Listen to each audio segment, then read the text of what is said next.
Hello everyone, welcome to online portal of the engineers. तो जैसा कि हम लोग अपना टॉपिक प्रोडक्शन टेक्नोलॉजी में मेटल कटिंग को लेकर चल रहे हैं, तो आज हम लोगों का मेटल कटिंग में लेक्चर नंबर 7 स्टार्ट होगा। हम लोगों ने लेक्चर नंबर 6 तक मेटल कटिंग में मर्चेंट एनालिसिस को भी कर लिया था और टेलर्स टू लाइफ इक्वेशन को कर लिया था।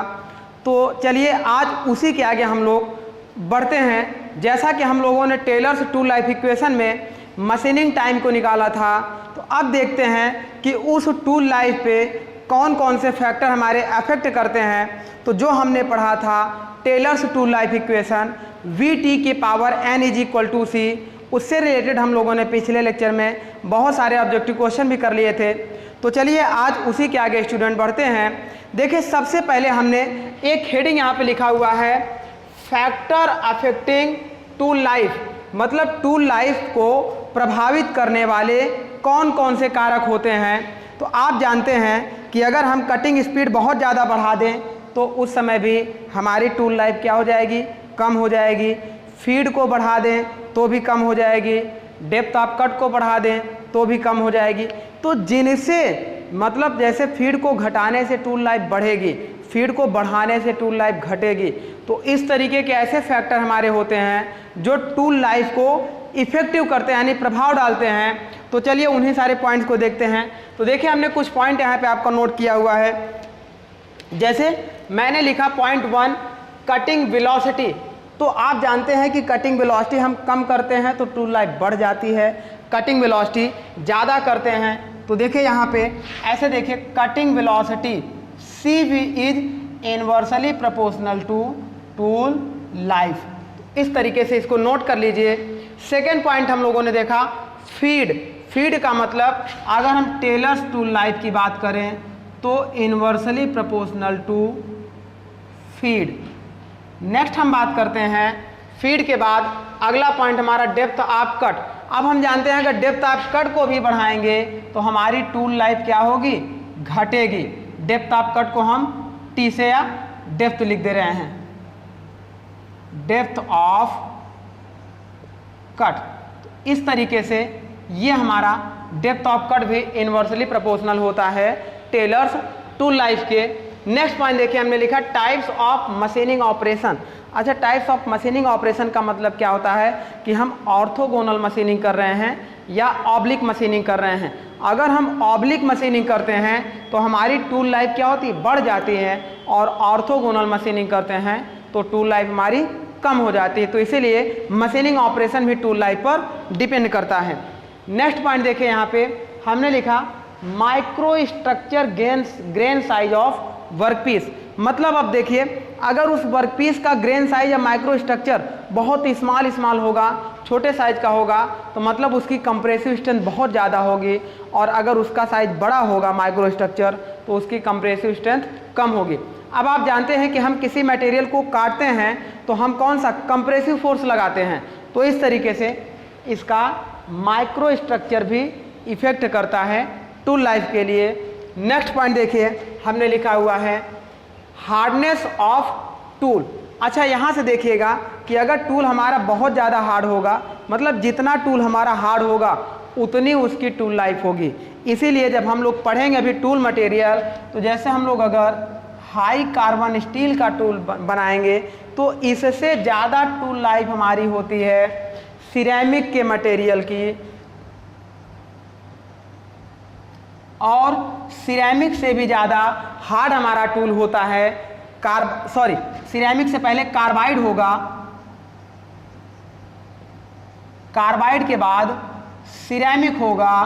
तो मतलब देखिए जब हमने हाई कार्बन स्टील यूज़ किया उससे ज़्यादा टूल लाइफ कार्बाइड की होगी, और कार्बाइड से भी ज़्यादा सिरेमिक की होगी, और सिरेमिक से भी ज़्यादा एक टूल होता है CBN। अभी हम लोग इस पर डिस्कस करेंगे।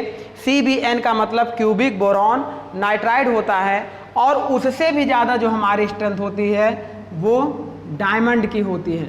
तो इस तरीके से ये हमारी टूल स्ट्रेंथ होती है। तो अब देखिए हार्डनेस ऑफ टूल हो गया। नेक्स्ट पॉइंट देखिए टूल एंगल। तो हमने टूल एंगल पढ़ाते वक्त आपको बताया था कि जब हम टूल एंगल बढ़ाते घटाते हैं तो हमारी टूल लाइफ प्रभावित होती हैं। तो इस तरीके से टूल एंगल भी प्रभाव डालता है। नेक्स्ट पॉइंट देखिए, हमने लिखा 9th नंबर, ये हमारा method of cutting. Method of cutting का मतलब जैसे हम एक्सियल कटिंग कर रहे हैं, टेंजेंशियल कटिंग कर रहे हैं, तो इस तरीके से हम किस कंडीशन में कटिंग कर रहे हैं, है ना, तो वो सारा हमारा मेथड भी इस पर डिपेंड करता है। और वही method of cutting and method of cutting condition, ये दोनों सेम पॉइंट होते हैं। लास्ट में देखिएगा कूलेंट एंड लुब्रिकेंट। तो अब ये समझिए कि जब हम कूलेंट का यूज करते हैं या लुब्रिकेंट का यूज करते हैं, तो आपको पता है कूलेंट क्या करता है, सरफेस फिनिश को बढ़ाता है, हीट जनरेशन को कम करता है, चिप्स को इजी फ्लो में ले जाने के लिए रिस्पॉन्सिबल होता है, फ्रिक्शन फोर्स को कम करता है। तो कुल मिलाकर ओवरऑल हमारा क्या होता है, टूल लाइफ इंक्रीज कर जाती है। तो इसीलिए हमारा क्या होता है, कूलेंट भी रिस्पॉन्सिबल होता है टूल लाइफ को बढ़ाने के लिए। चलिए अब हम अगले पॉइंट की ओर बढ़ते हैं। देखिए कुछ हमने एक डायग्राम बनाया हुआ है, ग्राफिकल मेथड फॉर एन। इस पे समझिएगा कि ये हमने क्या बनाया हुआ है। जैसे हम लोग देखते थे, क्वेश्चन भी आया हुआ था अभी थोड़ी, हम लोग पिछले लेक्चर में जब पढ़ रहे थे तो उसमें हम लोगों ने देखा था जो एन की वैल्यू थी, ऐसे देखिएगा जो हम लोग एन की वैल्यू ले रहे थे तो स्टील के लिए सबसे कम ले रहे थे लगभग 0.2, और उसके बाद कार्बाइड के लिए 0.2 से 0.4, कार्बाइड के बाद सिरेमिक के लिए 0.4 से 0.55, ये बदल भी जाता है डेटा कहीं कहीं इस तरीके से। तो अब देखिए ये इसको यहाँ पर भी ऐसे 0.4 से 0.55 भी कर सकते हैं। एंड डायमंड के लिए सबसे ज़्यादा अप्रोक्स 0.9 लेते हैं, 0.90 लेते हैं। तो इस तरीके से ये एन की वैल्यू होती है। एन की वैल्यू बढ़ती जाती है मटेरियल किस पर, टूल के मटेरियल पर। तो इसका अगर हम ग्राफ बनाना चाहते हैं तो यहाँ से देखिएगा, जब हम ऐसा ग्राफ बनाते हैं तो इस तरीके से देखिए, ऐसा देखिएगा। यदि इस तरफ हमारी कटिंग स्पीड हो और इस तरफ हमारा टूल लाइफ हो, तो ऐसे देखिएगा। जब हम ऐसा सपोज करिए, एक ग्राफ हमने ऐसा बनाया, फिर हमने ऐसा बनाया, फिर हमने ऐसा बनाया, तो सबसे कम n की वैल्यू हमारी किसके लिए, अगर हमने इसको n1 लिया, इसको n2 लिया, इसको n3 लिया, तो हम ये जानते हैं कि इस डायग्राम के अकॉर्डिंग सबसे ज़्यादा देखिएगा, ज़्यादा n3 की वैल्यू दिखाई दे रही है, उससे कम n2 की, उससे कम n1 की वैल्यू दिखाई दे रही है। तो यही ग्राफ हमारा रिप्रेजेंट करता है। जब ऐसा ग्राफ दिया रहे और आपका वैल्यू पुट करने के लिए कहा जाए तो यहाँ से वैल्यू हम क्या पुट करेंगे, देखिए n1 इज इक्वल टू हम किसके लिए पुट कर देंगे, स्टील के लिए, और स्टील से भी जो हार्ड हमारा होता है n2 हम किसके लिए पुट कर देते हैं, कार्बाइड के लिए,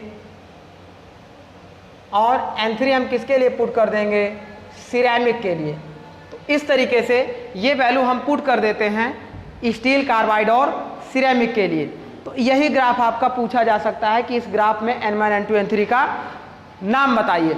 या इसमें अगर हम इनके डिक्रीजिंग ऑर्डर की बात करेंगे तो सबसे ज़्यादा वैल्यू n3 की होगी, उससे कम वैल्यू n2 की होगी, और उससे कम वैल्यू n1 की होगी। तो इस तरीके से स्टूडेंट हम n1, n2 और n3 को लगा देते हैं। तो ये हमारा होता है graphical method for representation of value n। अब n की वैल्यू हम लोग ऐसे कंप्लीट कर लेते हैं।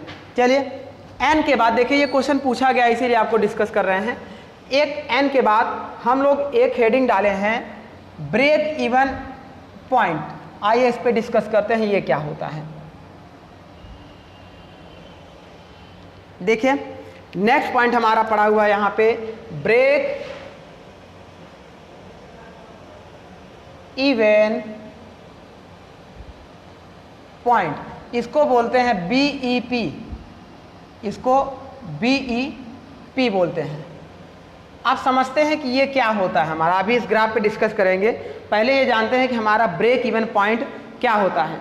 तो ऐसा समझिए स्टूडेंट, ये एक ऐसा पॉइंट होता है, देखिए सबसे पहले आप ये जानिए कि अगर हम किसी प्रोडक्ट की कटिंग स्पीड बढ़ाते जाएं तो उस प्रोडक्ट की कॉस्ट हमारी क्या होती है, घटती जाती है, और अगर हम कटिंग स्पीड कम करते जाएं तो कॉस्ट हमारी बढ़ती जाती है। उसका एग्जांपल ये समझिए कि सपोज करिए कि इस प्रोडक्ट को बनाना था, हमें इस प्रोडक्ट को बनाना था और जिस लेबर या इंजीनियर को हमने दिया, अगर वो इस प्रोडक्ट को लोअर कटिंग स्पीड पे बनाए और इसे बनाने में उसे मान लीजिए कि 20 मिनट लगता है, 20 मिनट लगता है, तो उस 20 मिनट की पेमेंट हमें उस लेबर या इंजीनियर को करनी पड़ेगी और वो पेमेंट हमारी किस पे जुड़ेगी, टूल कॉस्ट पे जुड़ेगी।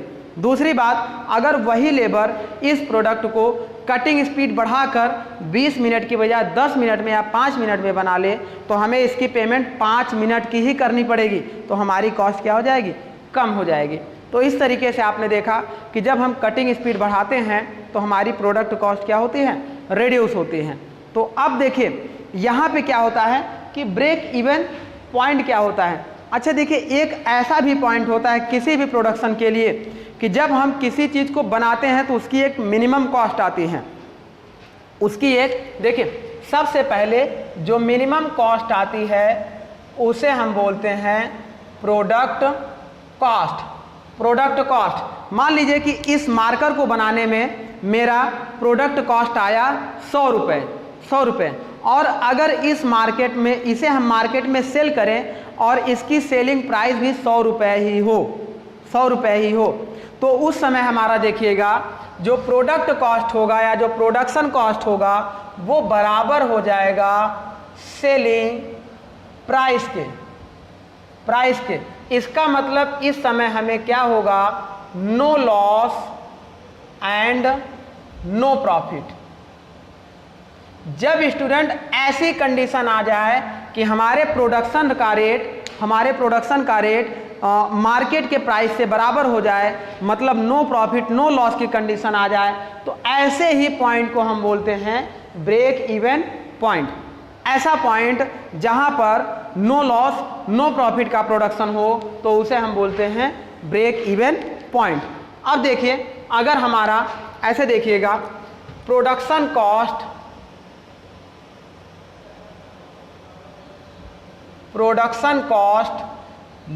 अगर ग्रेटर होगा किससे, सेलिंग प्राइस से,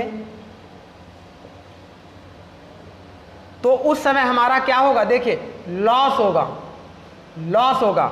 और दूसरी बात अगर हम करें प्रोडक्शन कॉस्ट हमारी लेस होगी सेलिंग प्राइस से, तो उस समय हमें क्या होगा, प्रॉफिट होगा, मतलब अब हमें प्रॉफिट होगा। तो देखिए हम क्या करते हैं, हमारी डिमांड ये है कि हम ज़्यादा से ज़्यादा प्रॉफिट को अर्न करें, मतलब हमारी प्रोडक्शन कॉस्ट जितना मिनिमम हो सके। क्योंकि आप समझते हैं मार्केट की प्राइस को हम कम नहीं कर सकते हैं या मार्केट की प्राइस को हम बढ़ा नहीं सकते हैं, वहाँ की स्टैंडर्ड सेट होता है। उसके बाद अगर हमें मैक्सिमम प्रॉफिट कमाना हो, अर्न करना हो, तो हम क्या करेंगे, ये मार्केट का प्राइस है तो हम अपने ये प्रोडक्शन की कॉस्ट को सबसे मिनिमम अगर कर दें तो दोनों के बीच का जो डिफरेंस होता है वही हमारा क्या होता है, प्रॉफिट होता है। तो प्रॉफिट इज इक्वल टू हमारा क्या होता है,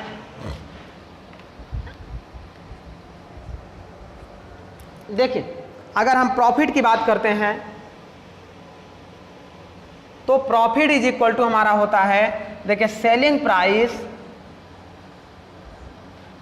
प्राइस माइनस प्रोडक्ट कॉस्ट।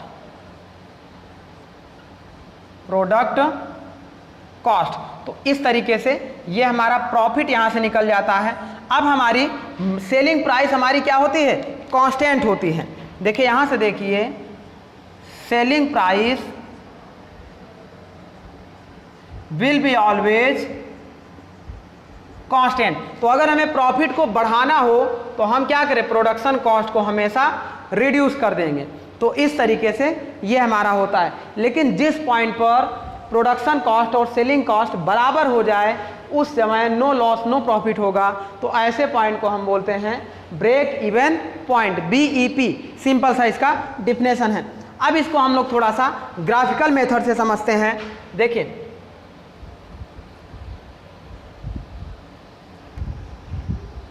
थोड़ा सा ग्राफिकल मेथड से, क्योंकि हो सकता है कभी ग्राफिकल मेथड से भी क्वेश्चन आ जाता है।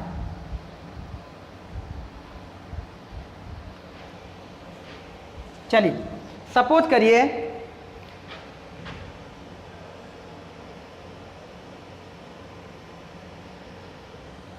इस तरीके का एक हम डायग्राम बनाएं और इस तरफ हमारा ऐसे देखिएगा, इधर हमारा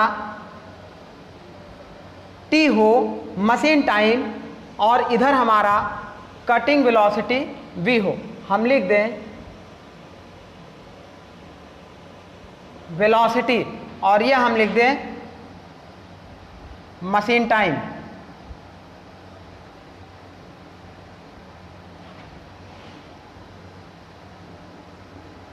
मशीन टाइम। अब देखिए यहां पे क्या होगा कि अब सपोज करिए कि हम एक ग्राफ ले लें। सपोज करिए कि एक ग्राफ हमने ऐसा लिया, एक ग्राफ हमने ऐसा लिया और उसके बाद दूसरा ग्राफ हम कुछ यहीं पे ऐसा ले लें। तो यहां पे आप देखिए हमने दो ग्राफ लिया। अब यदि इस ग्राफ को हम फर्स्ट मान लें और इस ग्राफ को हम सेकेंड मान लें, इस ग्राफ को हम फर्स्ट मान लें और इस ग्राफ को हम सेकेंड मान लें, तो यहाँ से देखिए दोनों ग्राफ, अच्छा कंडीशन जरूरी नहीं कि ऐसी जाए, ऐसा भी ग्राफ मारा जा सकता है। देखिए एक ऐसा जाए, एक ऐसा जाए, इस तरीके का भी जा सकता है। लेकिन जब ऐसी कंडीशन होगी तो वहाँ पर देखिए जहाँ पर इन दोनों ग्राफ का पॉइंट इंटरसेक्ट करेगा, जहाँ पर इन दोनों ग्राफ का पॉइंट इंटरसेक्ट करेगा, वहीं पर हमारा क्या बनता है, ब्रेक इवन पॉइंट। इसको ध्यान में रखिएगा। अब देखिए जहां पर दोनों का ग्राफ इंटरसेक्ट किया वहां पे ब्रेक इवन पॉइंट बना, मतलब यहां पर नो लॉस नो प्रॉफिट। यानी कि देखिए अगर हम कटिंग स्पीड इतना रखेंगे तो मशीन टाइम इतना होगा, मशीन टाइम इतना होगा। देखिए यदि हम इसकी कटिंग स्पीड और इसकी कटिंग स्पीड देखिए अलग अलग रखेंगे तो क्या इफेक्ट पड़ेगा, उसके लिए देखिएगा। चलिए सबसे पहले ये हमें जूम कर लेते हैं कि इसकी वेलोसिटी हम v1 मान लेते हैं और इसकी वेलोसिटी हम v2 मान लेते हैं, v2 मान लेते हैं। और इस पर जो मशीन टाइम लगेगा हमारा वो हम VA मान लेते हैं, ए बी से ले लेते हैं, TA ले लेते हैं और इसका मशीन टाइम हम TB ले लेते हैं। अच्छा देखिए अगर ब्रेक इवन पॉइंट के पहले की बात करते हैं, ब्रेक इवन पॉइंट के पहले का मतलब हम इस पॉइंट पे बात करें, इस पॉइंट पे बात करें, इस पॉइंट पे, कहीं मान लीजिए इस पॉइंट पे बात करते हैं और इसको हम आगे बढ़ाएंगे तो यहाँ पे हमारा क्या दिखाई दे रहा है, ये जो हमारा ब्रेक इवन पॉइंट है इससे कम वेलोसिटी हमें दिखाई दे रही है, इससे कम वेलोसिटी दिखाई दे रही है। और अगर हम यहाँ पे इसको इंटरसेक्ट करें, ऐसे देखिएगा, इसको इंटरसेक्ट करें तो सपोज करिए कि हम ब्रेक इवन पॉइंट के पहले एक फार्मूला यहाँ पे लिख देते हैं। जैसे ये फार्मूला हमारा लिखा गया है कि VBEP is equal to velocity at VEP। पहले हम ये लिख लेते हैं कि ब्रेक इवन पॉइंट हमारा क्या होता है, उसके बाद दूसरे का हम लोग लिखते हैं। देखिए यहाँ पे देखिएगा velocity of break even point, जहाँ पर दोनों बिंदु हमारे इंटरसेक्ट करेंगे उसी बिंदु को हम velocity of break even point बोलते हैं। तो जो हमारा velocity of break even point होगा उसी को हम बोलेंगे VEP। अब अगर इसके देखिएगा इधर जाएंगे तो वेलोसिटी क्या होगी, VEP से ज़्यादा होगी और इसके इधर रहेंगे तो हमारा कम होगा।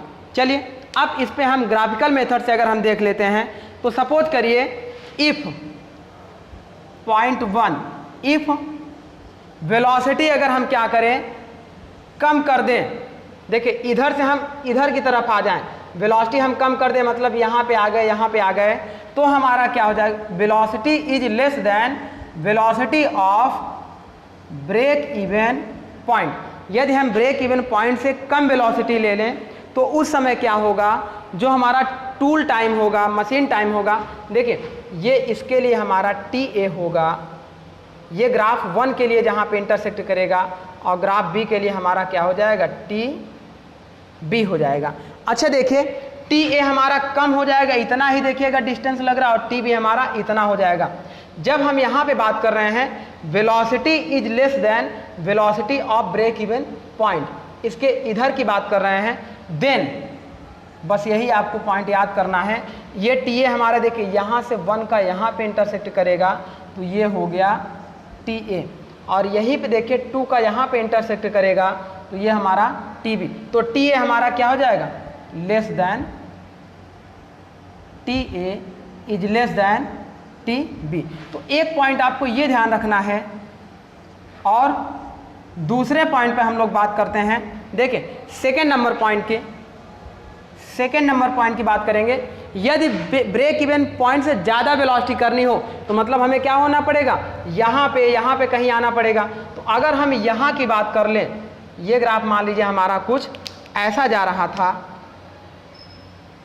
रहा था, अगर हम वेलोसिटी कुछ यहाँ से ले लें तो ऐसे देखिएगा ये वेलोसिटी हमारी ब्रेक इवन पॉइंट से क्या हो जा रही है, कम हो जा रही है, और यहाँ पे ब्रेक इवन पॉइंट से वेलोसिटी ज़्यादा हो जा रही थी। तो जब ब्रेक इवन पॉइंट से हम कम वेलोसिटी ले रहे हैं तो उस समय हमारी क्या कंडीशन होगी, मतलब हम कह सकते हैं V, ये उल्टा हो गया था, ये वेलोसिटी हमारी ब्रेक इवन पॉइंट से, देखिए इस ब्रेक इवन पॉइंट से हमारी वेलोसिटी क्या है, ज़्यादा हो रही है, और यहाँ पे ब्रेक इवन पॉइंट से हमारी वेलोसिटी कम होगी। तो ऐसे देखिएगा ये पॉइंट हमारा सही रहेगा, इस पॉइंट पे कोई दिक्कत नहीं है। जब हम velocity of break even point यहाँ पे कम करेंगे तो उस समय देखिएगा ये यहाँ पे ये दूसरा वाला ग्राफ है, इसका जो इंटरसेक्ट बिंदु आएगा वो यहाँ पे आएगा, और ये पॉइंट जो हमारा बनेगा वो TB बनेगा, और यहाँ पे देखिएगा यहाँ पे जो इंटरसेक्ट करेगा वो TA। ये ग्राफ 1 वाला यहाँ पे बनेगा और ग्राफ 2 वाला यहाँ पर बनेगा।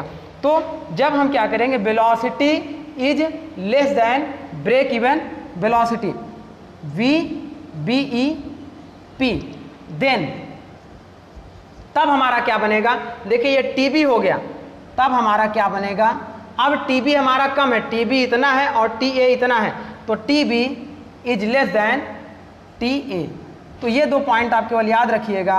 और अगर ब्रेक इवन पॉइंट की बात करेगा तो ऐसा पॉइंट, देखिए ब्रेक इवन पॉइंट की बात करेगा तो यहाँ पे लिख लीजिएगा ऐसा बिंदु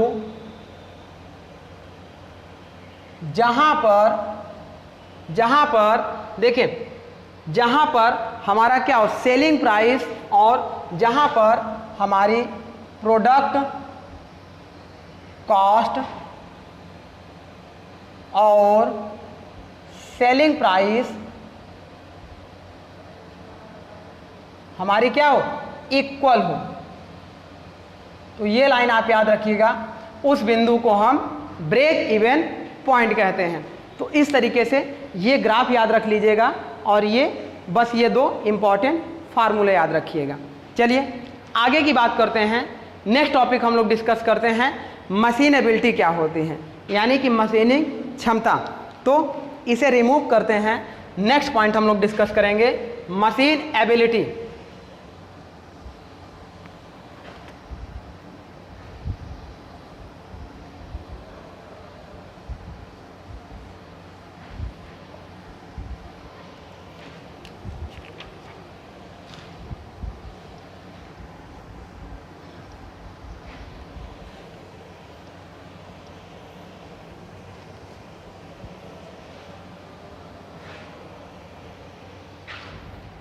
देखिए नेक्स्ट पॉइंट हमारा होगा machine ability.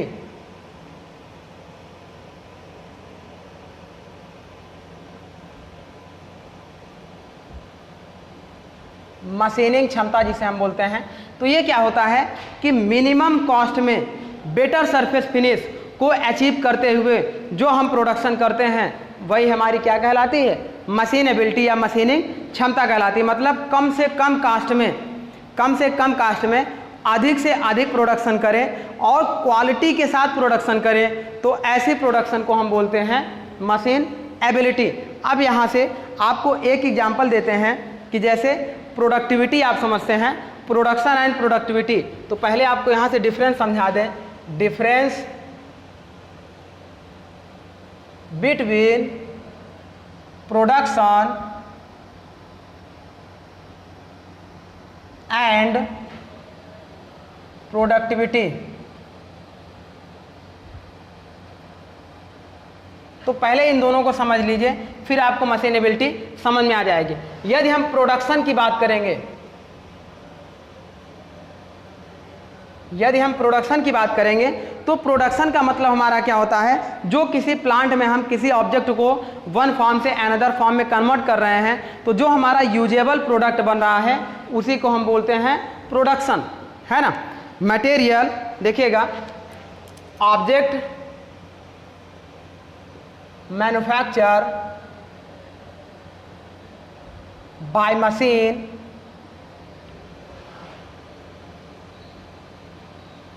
into one form to another usable product।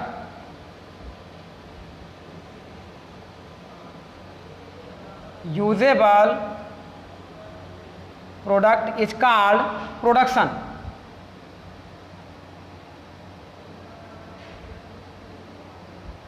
अब अगर इस हम प्रोडक्शन रेट की बात करेंगे तो देखिएगा 1 आवर में, 2 आवर में, 1 डे में, 2 डे में, मतलब अगर किसी टाइम की बात हो जाएगी तो उस लिमिटेड टाइम में जितना प्रोडक्ट हमारा तैयार होगा उसे हम क्या कहेंगे, प्रोडक्शन रेट कहते हैं। Production rate,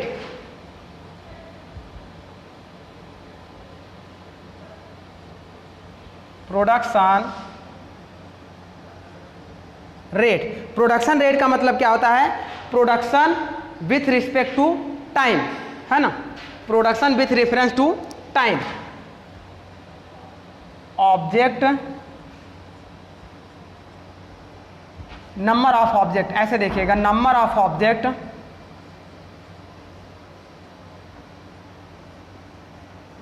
produce in with respect to time. तो इस तरीके से हमारा कहलाता है प्रोडक्शन रेट, प्रोडक्शन की दर क्या है ना। जैसे हम कह सकते हैं कि किसी टूल को बनाना हो तो यदि हम 1 घंटे में 10 टूल बना रहे हो या 1 घंटे में 12 टूल बना रहे हो तो हमारा क्या हो जाता है, production per hour, 10 tool production per hour. यदि हम ऐसा देखिएगा, जैसे इसका एग्जांपल हम ले लें, 10 टूल पर आवर या 20 टूल पर आवर, तो हम कह सकते हैं कि इसका प्रोडक्शन रेट लो है, इसका प्रोडक्शन रेट हाई है, इन दोनों के आपस में तुलना करने पर। तो इस तरीके से हमारा होता है प्रोडक्शन रेट। अब बात करते हैं प्रोडक्टिविटी की, ये तो था प्रोडक्शन। अब बात करते हैं प्रोडक्टिविटी की, उत्पादकता, इसे बोलते थे उत्पादन, और अब बात कर रहे हैं प्रोडक्टिविटी की।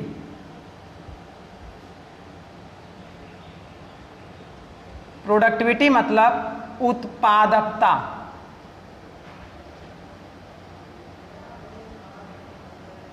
देखिए ये क्या होता है स्टूडेंट, समझिएगा। सपोज करिए कि कोई एक इंजीनियर हमने लिया, एक इंजीनियर लिया और उसको एक टूल दिया और मटेरियल दिया। उसने उस टूल और मटेरियल से 1 आवर में, मतलब एक लिमिटेड टाइम में 10 ऑब्जेक्ट की मशीनिंग करेगा, और उसी लिमिटेड टाइम में हमने दूसरे इंजीनियर को सेम उसी मटेरियल का टूल दिया और जिस मटेरियल का वर्क पीस था वही दिया, और उसने क्या किया, उसी 1 आवर में 12 ऑब्जेक्ट के मटेरियल की मशीनिंग करेगा। तो हमने देखा कि एक लिमिटेड टाइम में जो दोनों के बीच का डिफरेंस आया, तो हम उस डिफरेंस को ही कहते हैं प्रोडक्टिविटी। मतलब हम सिंपल सा ये कह सकते हैं कि जैसे 1 आवर में एक इंजीनियर ने 10 टूल की मशीनिंग की और दूसरे इंजीनियर ने 12 टूल की मशीनिंग की, तो जो 12 वाला होगा उसकी प्रोडक्टिविटी ज़्यादा होगी 10 वाले से।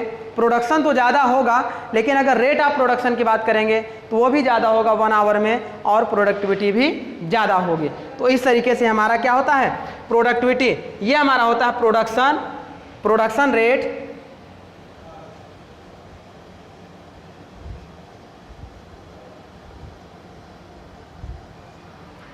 rate in given certain time is called productivity।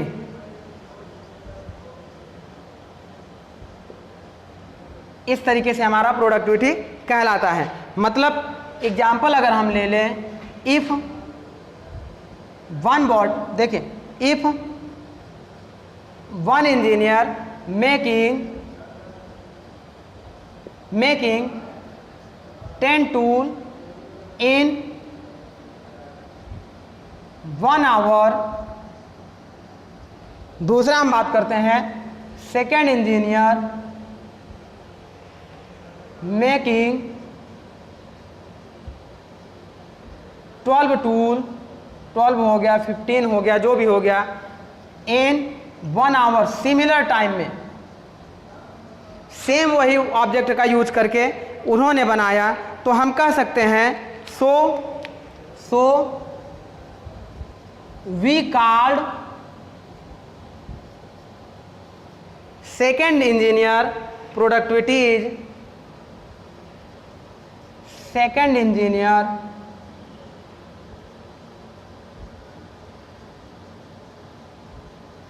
productivity is higher than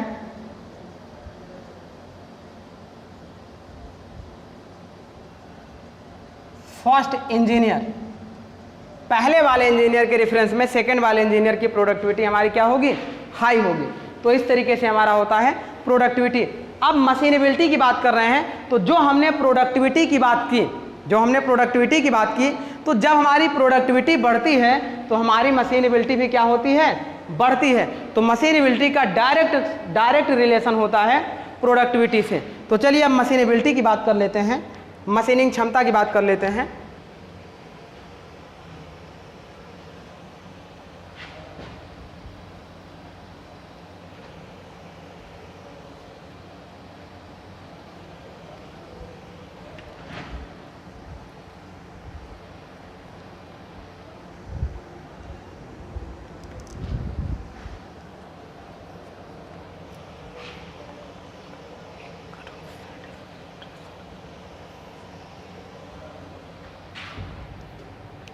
देखिए, मशीनेबिलिटी का मतलब होता है कि कोई मटेरियल हम काट रहे हैं, मान लीजिए material can be cut with satisfactory surface finish. जितनी सरफेस फिनिश हमें चाहिए होगी उसी को हम बोलते हैं satisfactory surface finish. Material can be cut with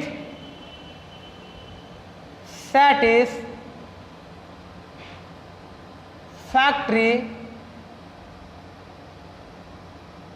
surface finish with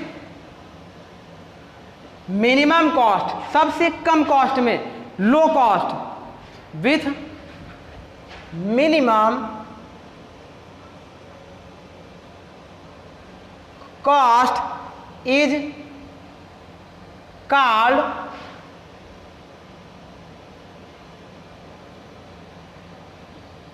machine ability.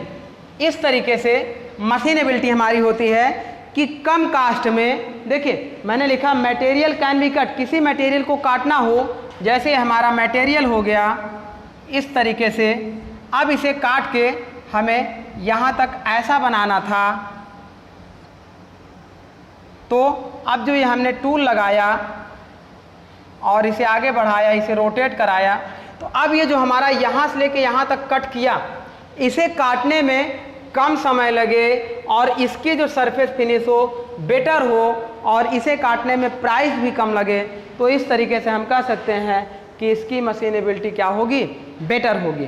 तो अब देखिए हम तुलना कैसे करते हैं, मशीनेबिलिटी का कंपैरिजन कैसे करते हैं, तो वो देखिए फार्मूला आता है आपसे पूछने के लिए, उसे हम बोलते हैं मशीनेबिलिटी इंडेक्स, MI। चलिए देखिए, हमारा फार्मूला है machinability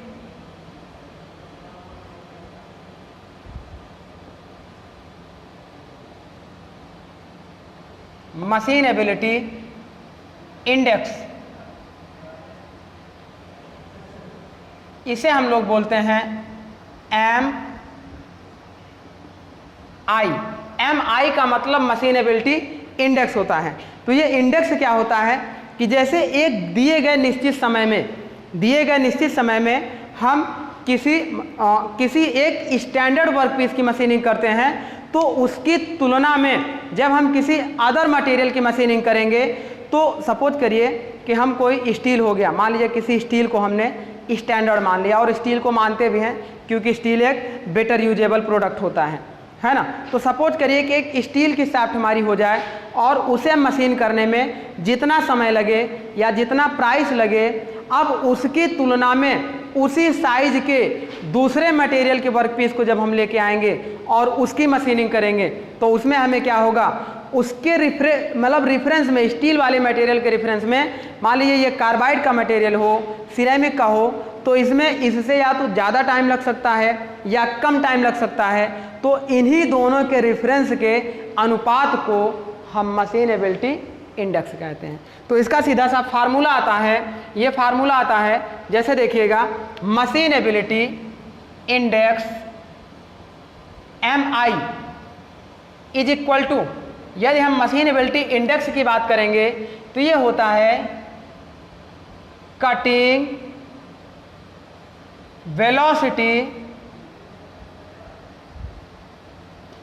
velocity object at any object in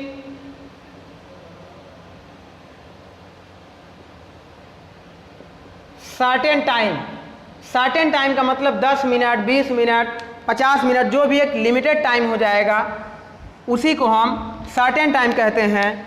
दूसरा हम लिखते हैं cutting velocity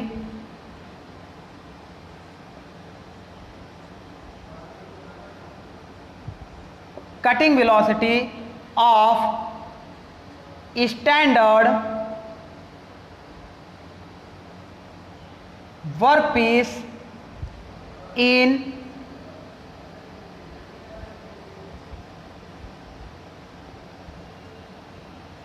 certain time into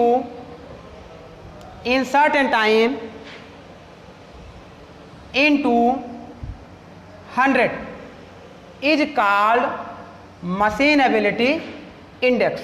तो इस तरीके से ये मशीनेबिलिटी इंडेक्स हमारा कहलाता है। मतलब MI इज इक्वल टू, देखिए, कटिंग वेलोसिटी, सपोज करिए cutting velocity of any object in 10 minute, जो भी आप मान लीजिए 10 minute, 20 minute, upon cutting velocity of, अब हम देखें स्टैंडर्ड वर्कपीस जो होता है उसे हम स्टील मानते हैं, स्टील इन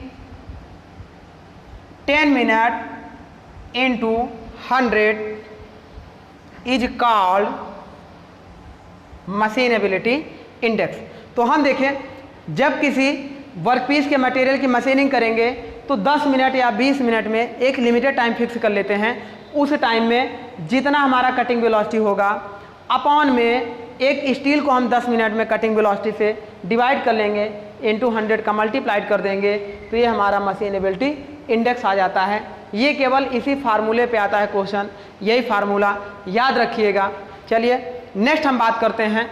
अब इस मशीनेबिलिटी को देखें, इस मशीनेबिलिटी का फैक्टर होता है, कुछ फैक्टर डिपेंड करते हैं जो मशीनेबिलिटी को कम भी करते हैं, ज़्यादा भी करते हैं। तो देखिए हमने यहाँ पर एक हेडिंग डाली, फैक्टर अफेक्टिंग मशीनेबिलिटी। तो कौन कौन से फैक्टर होंगे जो हमारी मशीनेबिलिटी को प्रभावित करेंगे। तो सबसे पहले देखिएगा, पहले पॉइंट पर हमने लिखा है कटिंग स्पीड। अब हम ये जानते हैं कि कटिंग स्पीड को बढ़ाते हैं तो हमारा मशीनेबिलिटी क्या हो जाता है, मतलब मशीनिंग टाइम कम हो जाता है। अब कटिंग स्पीड को बहुत ज़्यादा कम कर देंगे तो मशीनिंग टाइम बहुत बढ़ जाएगा। तो कहने का मतलब हमें एक इकोनॉमिक मशीनिंग करनी है, उसी इकोनॉमिक मशीनिंग को ही हम मशीनेबिलिटी कहते हैं। तो एक ऐसी कटिंग स्पीड को हम सेलेक्ट करते हैं, जैसे कि एग्जांपल आपको दे दें। देखिए सपोज करिए इस तरीके का डायग्राम हो, अगर ऐसा डायग्राम बने, सपोज करिए इधर हमारा कटिंग स्पीड हो और इधर हमारी टूल लाइफ हो। अब देखिए अगर ये कॉस्ट की बात हो जाए, ये डायग्राम हमारा प्रोडक्शन कॉस्ट की हो जाए, प्रोडक्ट कॉस्ट की का हो जाए, तो उस समय देखिएगा कैसे इसको हम कंपैरिजन करते हैं।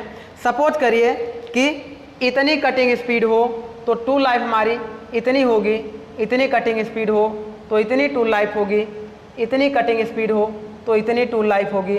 अब देखिएगा आगे जब बढ़ते हैं तो यहाँ पे इतनी कटिंग स्पीड पे इतना मिलता है, इतनी कटिंग स्पीड पे इतना मिलता है। तो ये हमारा क्या कहलाता है, इस पॉइंट पे जो हम आते हैं, इस पॉइंट पे जो हमारा V होता है और टूल लाइफ होता है। देखिए इधर कटिंग स्पीड बढ़ाने पर टूल लाइफ हमारा क्या होता है, घटने लगता है, और इधर कटिंग स्पीड बढ़ाने कम करने पर देखिए मिनिमम कटिंग स्पीड पे इतना टूल लाइफ होती है। तो यहाँ से हमें एक चीज़ तो ये मिलता है कि ज़्यादा कटिंग स्पीड बढ़ा देंगे तो टूल लाइफ भी हमारी क्या हो जाएगी, कम हो जाएगी। लेकिन वहाँ पर इकोनॉमिक लेने के लिए हम एक ऐसी कटिंग स्पीड सेट करते हैं जहाँ पर टूल लाइफ ना तो बहुत ज़्यादा डिक्रीज करे ना बहुत ज़्यादा इंक्रीज करे, मतलब मॉडरेट टूल लाइफ हम लेंगे, यानी कि मॉडरेट कटिंग स्पीड रखेंगे। तो वहाँ पर हमारी इकोनॉमिक मशीनिंग होगी और उसी इकोनॉमिक मशीनिंग को हम बेटर मशीनेबिलिटी कहते हैं। तो इस तरीके से हमारा क्या होता है, कटिंग स्पीड भी हमारा डिपेंड करता है ये मशीन एबिलिटी पर। सेकेंड पॉइंट देखिएगा, टूल लाइफ। अब जब कटिंग स्पीड डिपेंड करेगा तो टूल लाइफ भी डिपेंड करेगा, जैसा कि हमने अभी डिस्कस किया। थर्ड पॉइंट देखिएगा, मिनिमम पावर कंजप्शन। अब देखिए हम चाहें तो अपने इस देखिए डेफिनेशन में जैसे हमने लिखा कि material can be cut with satisfactory surface finish with minimum cost. अच्छा मिनिमम कॉस्ट कब आएगी, जब हमारी पावर कंजप्शन क्या होगी, लो होगी। अगर हाई पावर कंजप्शन होगा तो हमारी कॉस्ट बढ़ जाएगी। तो इसीलिए पावर कंजप्शन भी हमारा रिस्पॉन्सिबल होता है मशीनेबिलिटी के लिए। नेक्स्ट देखिए लॉन्गर टूल लाइफ। अगर सपोज करिए एक टूल हमारा 4 महीने चलता है और दूसरा टूल हमारा 2 महीने चलता है, तो जब टूल जल्दी जल्दी ख़राब होगा तो हमारी मशीनेबिलिटी कम हो जाएगी। इसीलिए हम चाहेंगे कि टूल की लाइफ क्या हो, बहुत ज़्यादा हो, तो हमारी लॉन्गर टूल लाइफ भी करती है। नेक्स्ट पॉइंट देखिएगा, बेटर सरफेस फिनिश। अगर सरफेस फिनिश हमारी बेटर नहीं होगी तो हम कह सकते हैं उसकी मशीनेबिलिटी लो होगी। तो हम चाहेंगे कि हमारी सरफेस फिनिश कैसी रहे, बेटर रहे। अब यहाँ से देखिए लास्ट और important point, MRR, material removal rate should be always moderate. अब देखिए जब इस डायग्राम को हमने देखा, अगर कटिंग स्पीड बहुत ज़्यादा बढ़ा देंगे तो टूल लाइफ हमारी कम हो जाएगी, कटिंग स्पीड बहुत कम कर देंगे तो टूल लाइफ हमारी बढ़ जाएगी। लेकिन जब कटिंग स्पीड बढ़ाते हैं तो मटेरियल रिमूवल रेट भी बढ़ जाता है, बट टूल लाइफ हमारी कम हो जाती है। तो हम चाहेंगे कि एक ऐसा मॉडरेट मटेरियल रिमूवल रखें जिससे मटेरियल रिमूवल ना बहुत ज़्यादा हाई रखें ना बहुत ज़्यादा लो रखें, ऐसा रखें जिस पे हमारा क्या हो, एक इकोनॉमिक मशीनिंग होती रहे। तो उसी को हम कहते हैं बेटर मशीन एबिलिटी। तो इस तरीके से ये हमारा होता है factor, different types of factor जो मशीनेबिलिटी को प्रभावित करते हैं। चलिए नेक्स्ट पॉइंट देखिएगा, एक डायग्राम यहाँ पे हमने बनाया हुआ है। इस डायग्राम में देखिएगा एक कॉस्ट का हमने ग्राफ बनाया हुआ है और एक मैक्सिमम प्रोडक्शन का बनाया हुआ है और एक HE लिखा है। और ये रिलेशन किसके किसके बीच में बना हुआ है, कॉस्ट पर प्राइस और कटिंग स्पीड के बीच में। तो चलिए इस पर हम लोग डिस्कस कर लेते हैं, ये हमारा क्या होता है। ये हमारा मशीनेबिलिटी से ही रिलेटेड है।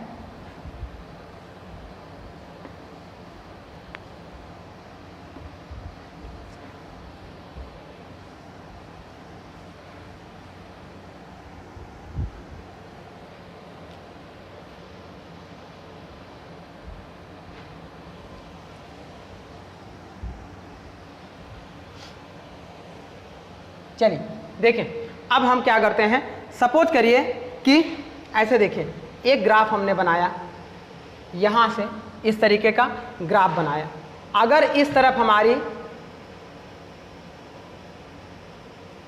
कटिंग स्पीड हो, कटिंग स्पीड हो, या कटिंग स्पीड को हम इस तरफ ले लें, चलिए चाहे जिधर ले लीजिए, बात एक ही होती है।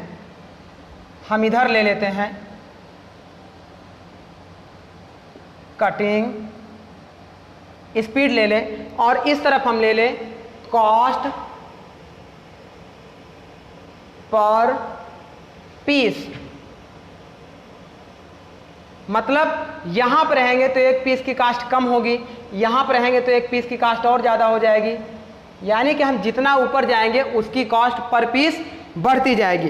तो अब देखिएगा, अगर हमें एक ऐसा डायग्राम बना दें, ऐसा डायग्राम बना दे, तो ये डायग्राम हमारा क्या होता है, जब कोई सिंगल, ध्यान से देखिएगा, जब एक प्रोडक्ट बनाना हो तो उसकी कॉस्ट बहुत ज़्यादा होती है, और जब मल्टीपल प्रोडक्ट यानी कि मास प्रोडक्शन हम बनाने लगते हैं तो वहाँ पर पीस प्रोडक्ट कॉस्ट हमारी कम हो जाती है, और एक मिनिमम रेंज पे आके फिर प्रोडक्ट कॉस्ट हमारी बढ़ने लगती है।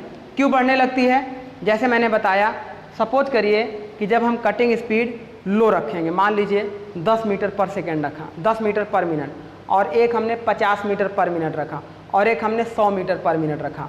तो हम एक एग्जांपल ले लेते हैं कि 50 मीटर पर मिनट वाली हमारी कटिंग स्पीड इकोनॉमिक हो जाए। यदि उससे ऊपर जाएंगे तो मटेरियल तो बहुत तेज़ी से कट होगा, लेकिन बार बार टूल ख़राब होने लगेगा। टूल हो सकता है टूट जाए, हो सकता है टूल में क्रैक आ जाए, या टूल की एज बार बार ख़राब हो जाए, तो हमें टूल को बार बार रीग्राइंड करने के लिए भेजना पड़ेगा। तो हमारी मटेरियल रिमूवल तो बढ़ रहा है, लेकिन बार बार जो हमारी टूल रीग्राइंड करने के लिए जाएगा, टूल चेंज होगा, तो हमारी टूल रीग्राइंडिंग कॉस्ट और टूल चेंजिंग कॉस्ट बढ़ जाएगी। तो वहाँ पे इकोनॉमिक मशीनिंग नहीं हो पाएगी। तो मतलब एक लिमिटेड स्पीड के बाद हम बहुत ज़्यादा अधिक स्पीड नहीं बढ़ा सकते हैं। तो इसीलिए हम एक ऐसा ग्राफ बनाएं कि यहाँ पर हमें क्या मिलेगा, मिनिमम कॉस्ट मिलेगी। मतलब प्रोडक्ट की एक पीस की जो हमारी होगी वो मिनिमम कॉस्ट होगी। वो कहाँ पे होगी, यहाँ पे होगी, है ना। अब देखिएगा, इसके बाद एक डायग्राम मैंने बनाया, ये तो हमारा मिनिमम कॉस्ट के लिए था। अच्छा, इस पे देखिएगा, एग्जैक्ट मिनिमम कॉस्ट वहाँ तक नहीं होता है। जैसे हम ये चाहें कि हमारा मिनिमम कॉस्ट एक ही जगह पे फिक्स हो, तो ऐसा नहीं है। 50 पे है तो 50 से 55 तक, 50 से 45 तक एक स्पीड रेंज वेरी करता है। वो हमारा रेंज कुछ इस तरीके का होता है। इस रेंज को हम लोग बोलते हैं, देखिए ये वाला जो हमारा रेंज होता है, इसी को हम लोग हीट एनर्जी बोलते हैं। इसी को हम लोग H यानी कि HE बोलते हैं, हीट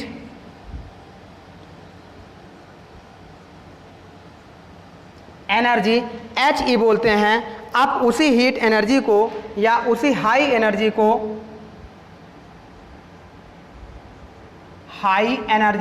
को मेंटेन रखते हैं, तो हमारी प्रोडक्शन कॉस्ट, इतने में हमारी प्रोडक्शन कॉस्ट एक सेटिस्फैक्ट्री मिलती रहती है, और कटिंग स्पीड में हमारी मिनिमम बनी रहती है, बहुत ज़्यादा अधिक नहीं बढ़ पाती है। तो इस तरीके के यहाँ पे इकोनॉमिक मशीनिंग मिलती है। इस रेंज में हमारी इकोनॉमिक मशीनिंग मिलती है। लेकिन इसके बाद देखिएगा क्या होता है, जैसे यहाँ पर हमने एक डायग्राम लिखा था मैक्सिमम प्रोडक्शन। इस रेंज पर हमारा क्या होगा, प्रोडक्शन मैक्सिमम मिलेगा, maximum production with lower price, maximum production with lower price मिलेगा। लेकिन इसके बाद फिर हमारी क्या होगी, इस तरीके से एक टेबल ऐसे घटता चला जाएगा। तो इस तरीके से ये रेंज हमारा मिल जाता है। तो ये डायग्राम याद रखिएगा, बस डायग्राम आपका दिया रहेगा, एग्जाम में ये पूछेगा कि ये कौन सा डायग्राम है, ये कौन सा डायग्राम है, यहाँ पे क्या होगा, यही सिंपल सा पूछा जाता है। तो ये डायग्राम हमारा मशीनेबिलिटी से रिलेटेड होता है। चलिए यहाँ पे देखिएगा, अगर हम हीट एनर्जी की बात करेंगे तो ये हीट एनर्जी हमारी कितनी लगती है ये भी देख लीजिएगा। यदि हम हीट एनर्जी H बराबर देखते हैं तो ये हमारा होता है 8F² नहीं, ऐसा होता है F² 8R,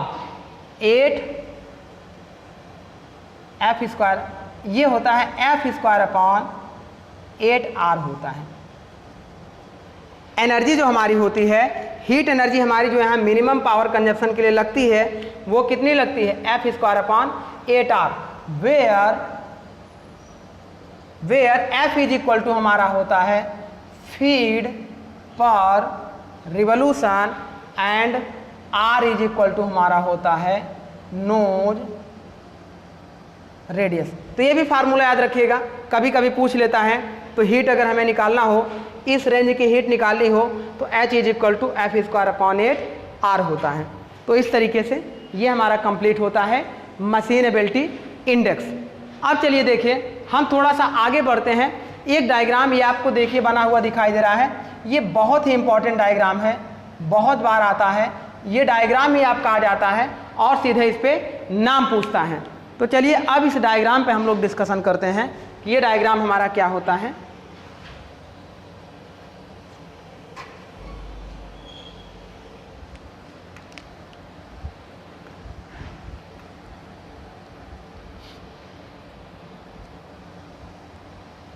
देखिए ऐसा देखिएगा, अगर हम डायग्राम की बात करेंगे तो एक रिलेशन होता है हमारा, रिलेशन बिटवीन, अच्छा जो हमारा रिलेशन होता है, देखिए डायग्राम किसके किसके बीच में रिलेशन करता है। कटिंग स्पीड सीबी के बीच में हमारा रिलेशन होता है और टूल चेंजिंग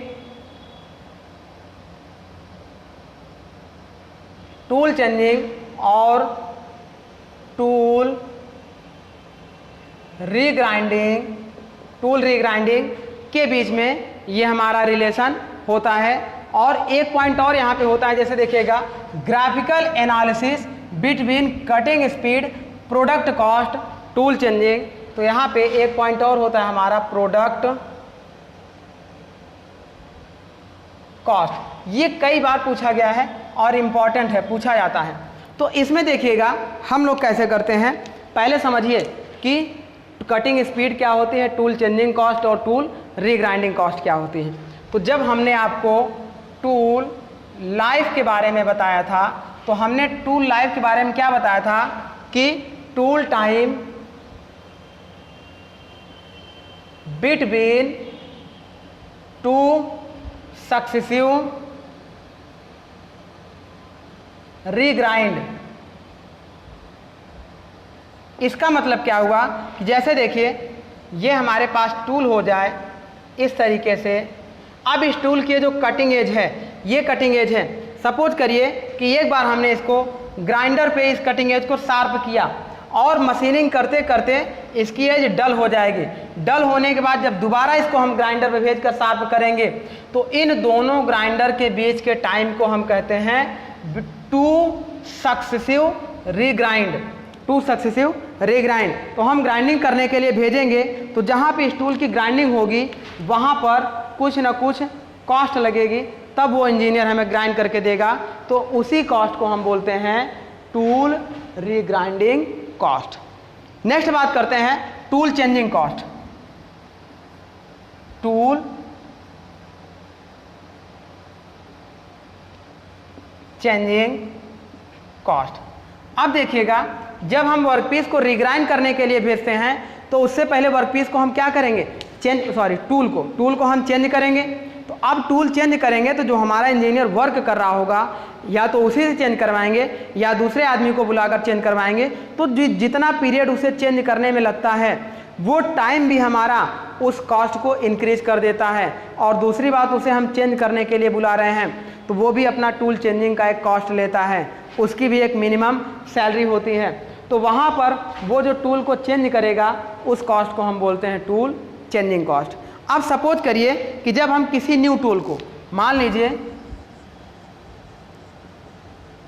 न्यू टूल हमारा आया, तो सपोज करिए कि एक मशीन हो गई। अब उस मशीन पे न्यू टूल आया, उसने मशीनिंग किया। मशीनिंग करते करते जब उसकी एज डल हो जाएगी तो सबसे पहले उसको हम ग्राइंड नहीं करते हैं, पहले हम टूल को चेंज करते हैं। टूल को ओपन करेंगे मतलब टूल को चेंज करेंगे।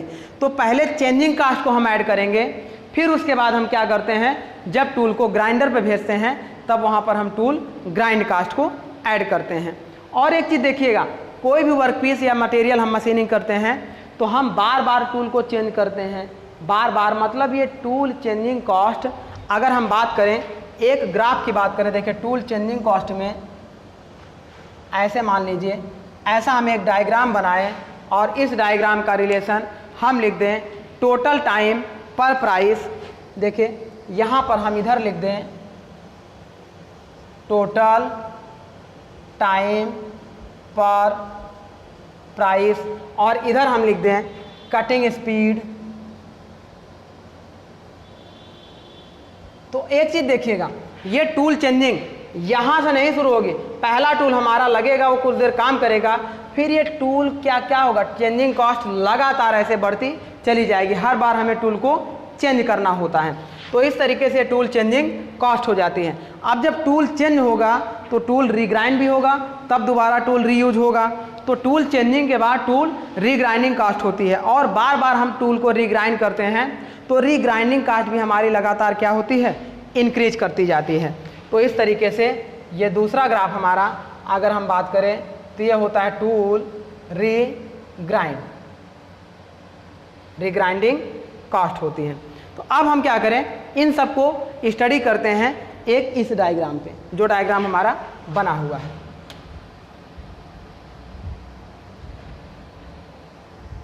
ये डायग्राम आपका बाय नेम पूछा जाता है।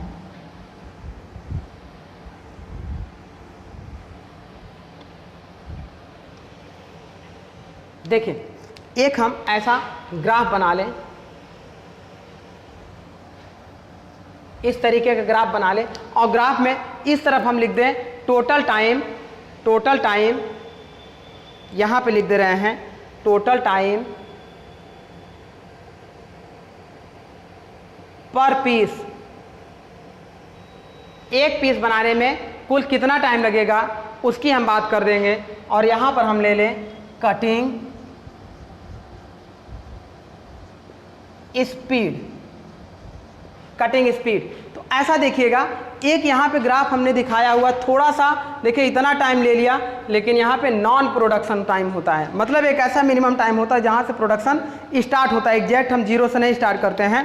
तो मतलब जैसे मशीन हमारी स्टार्ट होगी, कुछ देर चलेगी, फिर उस पर हम वर्क करना शुरू करते हैं, तो उस जो टाइम को, जो मशीन हमारी स्टार्ट हो चुकी होती है और जिस पर हम वर्क नहीं कर रहे हो, तो उसके बाद जब शुरू करते हैं तो वही बीच के टाइम को हम बोलते हैं नॉन प्रोडक्शन टाइम। जहाँ पर हमारा प्रोडक्शन नहीं हो रहा होता है लेकिन मशीन हमारी वर्क कर रही होती है, उसे हम बोलते हैं non production time.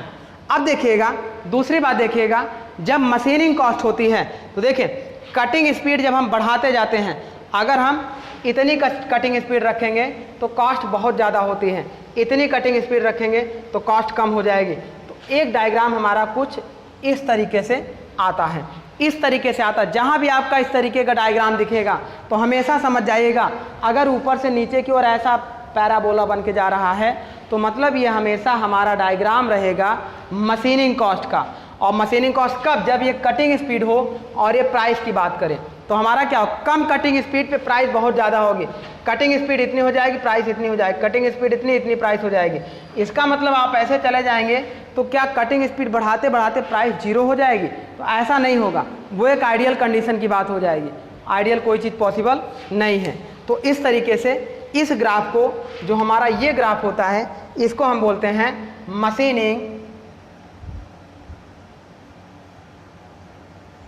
Machining cost.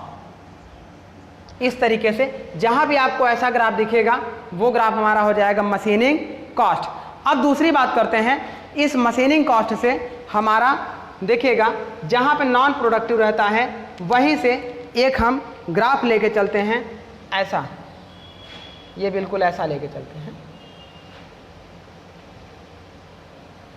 ऐसा लेके चलते हैं। जब भी इस तरीके का आपको ग्राफ दिखेगा तो देखिए ये जीरो से नहीं स्टार्ट हुआ, जीरो के थोड़ा सा ऊपर से स्टार्ट होगा, तो यही वाला ग्राफ हमारा क्या होता है, टूल चेंजिंग कॉस्ट होता है। जब हम टूल को चेंज करते हैं तो ये लगातार टूल चेंजिंग कॉस्ट बढ़ती चली जाती है पूरे मशीन में, है ना। तो ये हमारा होता है, जितनी बार हम टूल चेंज करेंगे उतनी बार वो कॉस्ट हर पीस से ऐड हो जाती है। तो ये वाला हमारा होता है, इस ग्राफ को हम बोलते हैं टूल चेंजिंग कॉस्ट। दूसरी बात देखिएगा, जब टूल को हम रीग्राइंड करते हैं तो उसके बाद ये वाला जो ग्राफ हमारा जाता है रीग्राइंड कास्ट भी लगातार बढ़ती चली जाती है। जितनी बार टूल को हम रीग्राइंड करेंगे, शार्प करेंगे, उतनी बार उसकी कास्ट हमारी बढ़ जाती है। तो ये हमारा होता है टूल रीग्राइंड कॉस्ट। तो इस तरीके से ये 3 बेसिक डायग्राम आपको याद रखना है। अब इसके बाद क्या होता है, नेक्स्ट हमारा कटिंग स्पीड वाला होता है। तो कटिंग स्पीड आपको हम बताए थे, यहाँ जहाँ पे ये मिनिमम लाइन इंटरसेक्ट करती है, ऐसा देखिए इसको,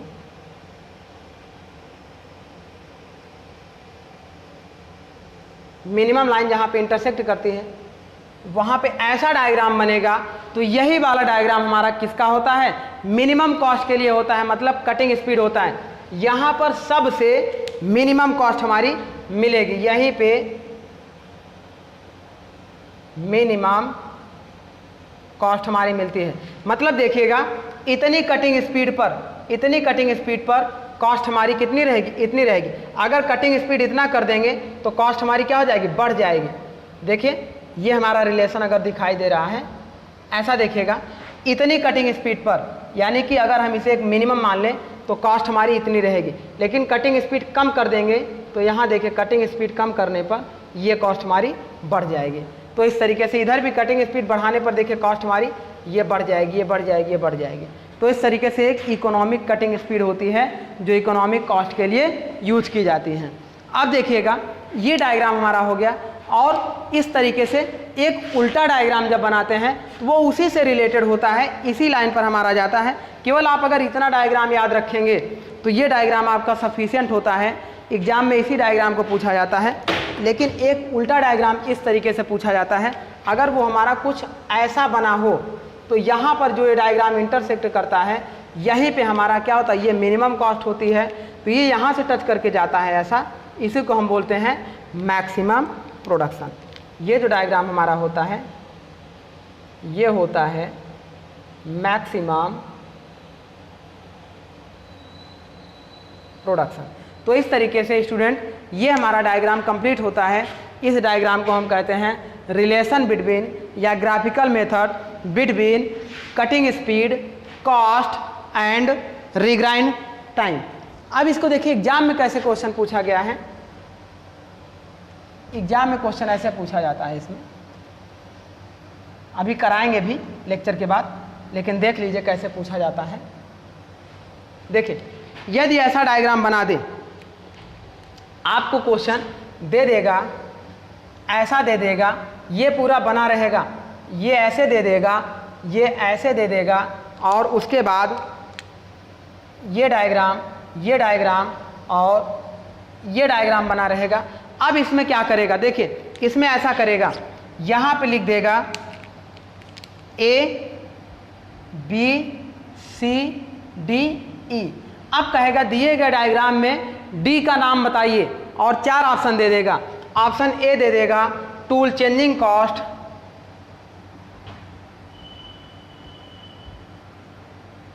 ऑप्शन B दे देगा टूल रीग्राइंड कॉस्ट,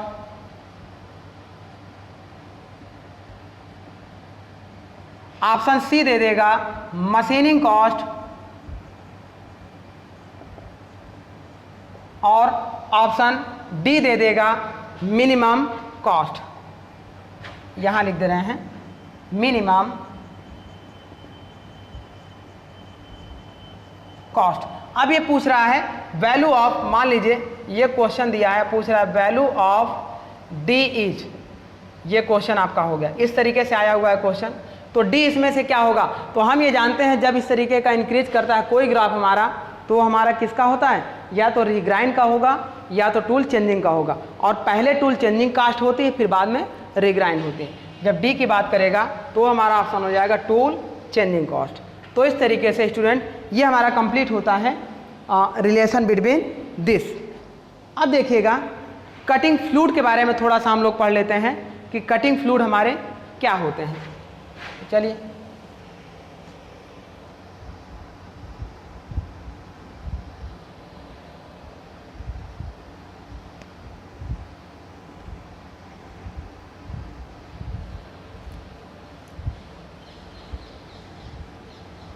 देखिए नेक्स्ट टॉपिक जो हम लोग स्टार्ट करेंगे वो हम लोगों का होगा कटिंग फ्लूइड या कूलेंट के बारे में।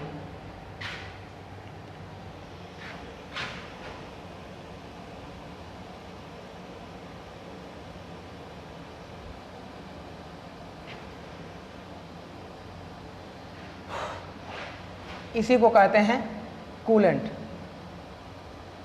देखिए बेसिकली दो चीज़ें हम यूज करते हैं।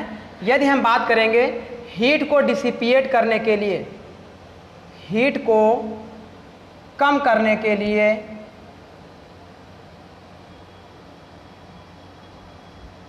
तो हम बेसिकली दो चीज़ों को यूज करते हैं।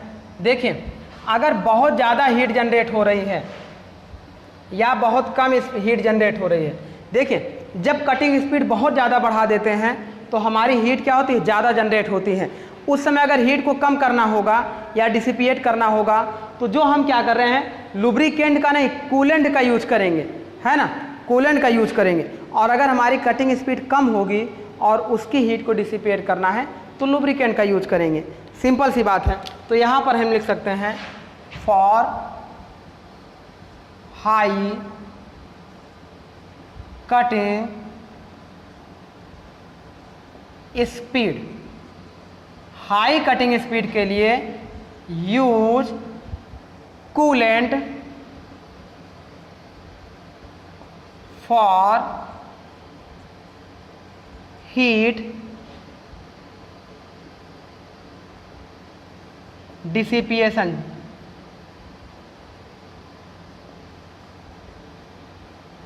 और दूसरी बात कर रहे हैं फॉर लो कटिंग स्पीड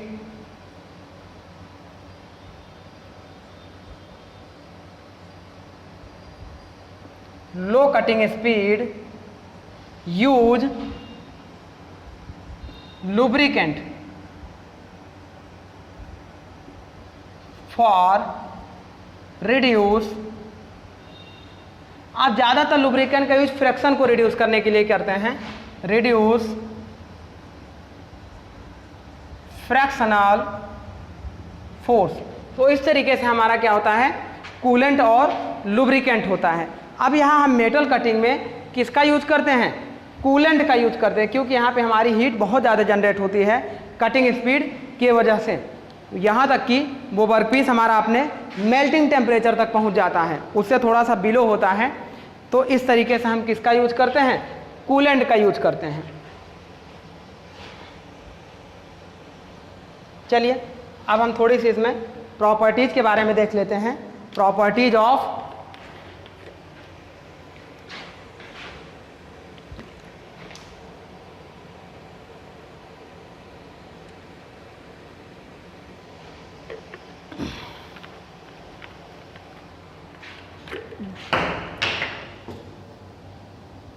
चलिए अब हम लोग क्या करते हैं, थोड़ा सा इसके एडवांटेज के बारे में देख लेते हैं। Advantage of coolant in metal cutting.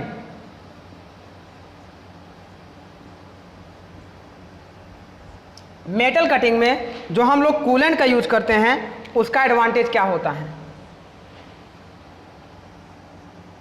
देखिएगा। तो सबसे पहले जब हम कूलेंट का यूज करते हैं तो वो हमारा क्या करता है, हीट को डिसिपिएट यानी कि रिजेक्ट करता है। हीट डिसिपिएशन करता है।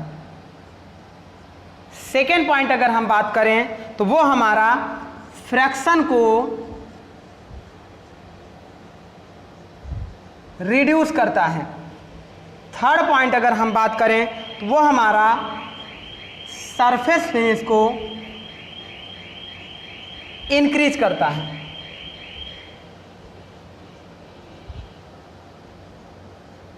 और नेक्स्ट पॉइंट अगर हम बात करें तो वो हमारा कटिंग फोर्स को डिक्रीज करता है।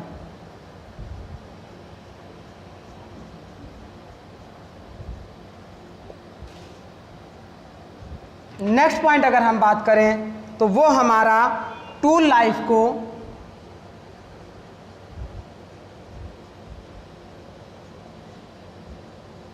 इंक्रीज करता है। तो इस तरीके से ये हमारा होता है कूलेंट की प्रॉपर्टी या कूलेंट का एडवांटेज। तो इतने पॉइंट हमारे होते हैं। पहला हीट को डिसिपिएट करेगा, दूसरा फ्रिक्शन को रिड्यूस करेगा, तीसरा हमारा सरफेस फिनिश को इंक्रीज करेगा, चौथा हमारा कटिंग फोर्स को डिक्रीज करेगा और पांचवा हमारा टूल लाइफ को इंक्रीज करेगा। तो इस तरीके से ये होता है। चलिए अब देख लेते हैं ये कितने तरीके से हम यूज करते हैं। अपने कूलेंट को हम मशीनिंग में कितने तरीके से यूज करते हैं उसकी बात कर लेते हैं।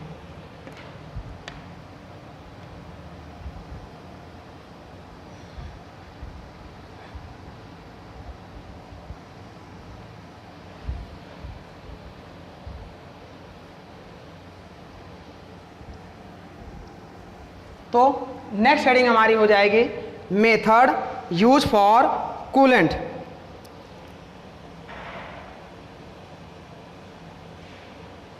मेथड यूज फॉर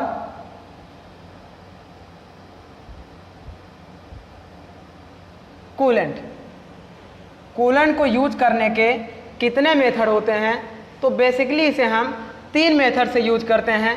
पहला हमारा होता है मिक्स्ड एप्लीकेशन,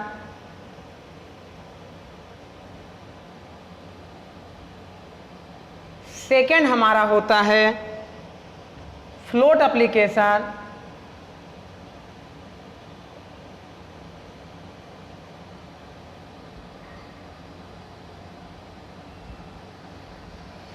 और थर्ड हमारा होता है जेट एप्लीकेशन।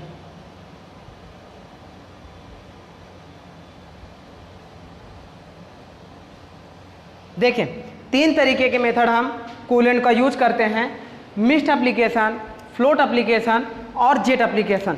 तीनों में समझिएगा क्या होता है। अगर हम पहली बात करें first mixed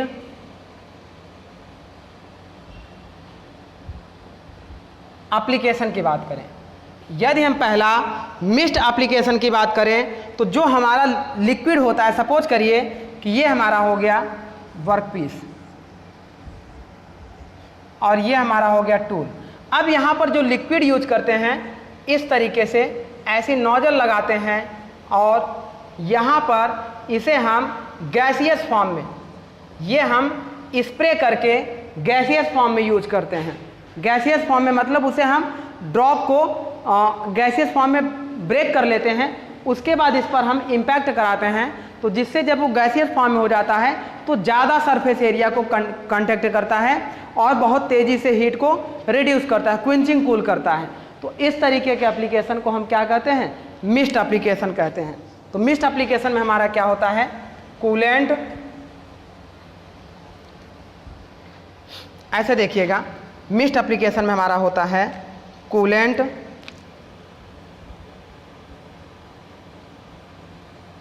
used in gaseous form, so maximum surface area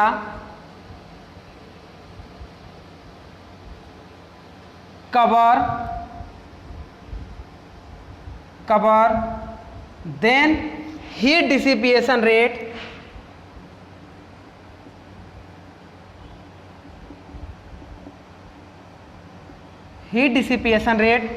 are also increase. This type of method are called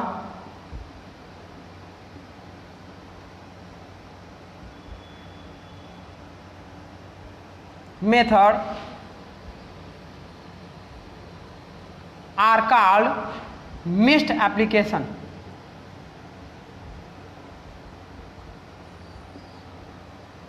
इस तरीके से हो गया। सेकेंड पॉइंट हम बात कर रहे हैं फ्लोट एप्लीकेशन।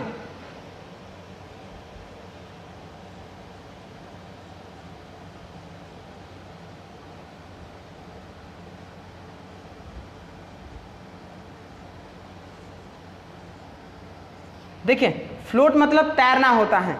तैरने का मतलब क्या करते हैं, उसको जैसे एक प्रकार से कोई टब हो जाए और उसमें वर्कपीस को डुबा दें, तो इस तरीके का होता है। मतलब लिक्विड को हम क्या करते हैं, उस लिक्विड को हम क्या करते हैं, जैसे कोई ट्यूब लगा दे और ट्यूब में लिक्विड को पाइप के थ्रू आगे फ्लो कराते रहें, तो वो एक प्रकार से उसमें डूबा हुआ रहे, तब ऐसा फ्लो कराते रहें कि लगातार वर्कपीस हमारा डूबा रहे। When workpiece and tool are behaves like as dipped on in the coolant,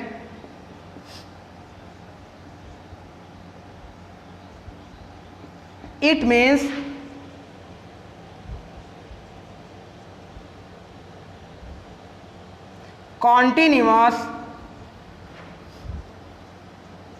continuous jet. अब देखिए एक जेट दूसरी होती है, कॉन्टिन्यूअस हमारा क्या होगा, flow,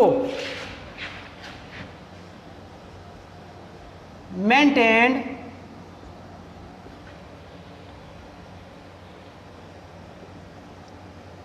on the surface of tool workpiece. अब इसमें क्या होगा, जैसे सपोज करिए कि वहाँ पर हमें सरफेस एरिया को इंक्रीज करना था, तो उस समय हम मिस्ट एप्लीकेशन को यूज कर रहे थे। अगर कम सरफेस एरिया में बहुत ज़्यादा हीट को हमें रिड्यूस करना हो, तो उस समय हम क्या करेंगे, फ्लोट एप्लीकेशन का यूज करेंगे। ये हमें क्या करेगा, reduce maximum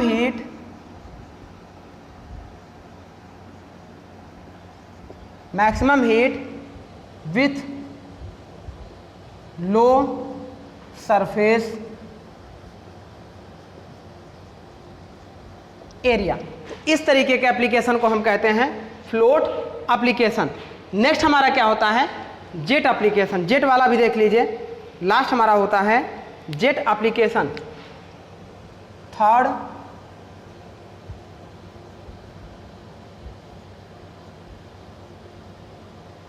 jet application. Jet में क्या होता है, मतलब स्प्रे जेट बनाते, जैसे आप सेविंग की मतलब ये समझिए इस तरीके का दिखेगा, ये जैसे ही हमारा स्प्रे हो रहा है तो हमने क्या किया है, जेट बना के इस पर ऐसे स्प्रे करते हैं ड्रॉपलेट के रूप में। ये पूरी तरीके से गैसियस फॉर्म में नहीं कन्वर्ट होता है, लेकिन एक प्रकार का वो गैसियस के रूप में ही बन जाते, छोटे छोटे ड्रॉपलेट बन जाते हैं और सरफेस एरिया को कवर करते हैं। किससे, इससे ज़्यादा सरफेस एरिया को कवर करते हैं, लेकिन मिस्ट से कम सरफेस एरिया को कवर करते हैं। तो हम ये करते हैं कूलेंट लुब्रिकेंट, नहीं coolant break in form of jet and used on the surface of tool workpiece. इस तरीके से ये 3 एप्लीकेशन हमारे होते हैं कूलेंट को यूज करने के। अब चलिए जो कूलेंट हम यूज कर रहे हैं इनकी प्रॉपर्टीज क्या क्या होती हैं उसके बारे में हम लोग देख लेते हैं। तो नेक्स्ट पॉइंट हम लोगों का रहेगा properties of coolant.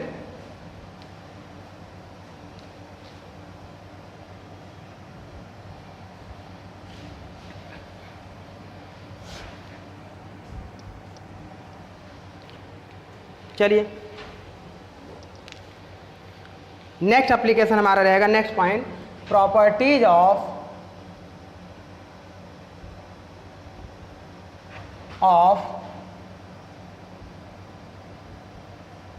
Coolant.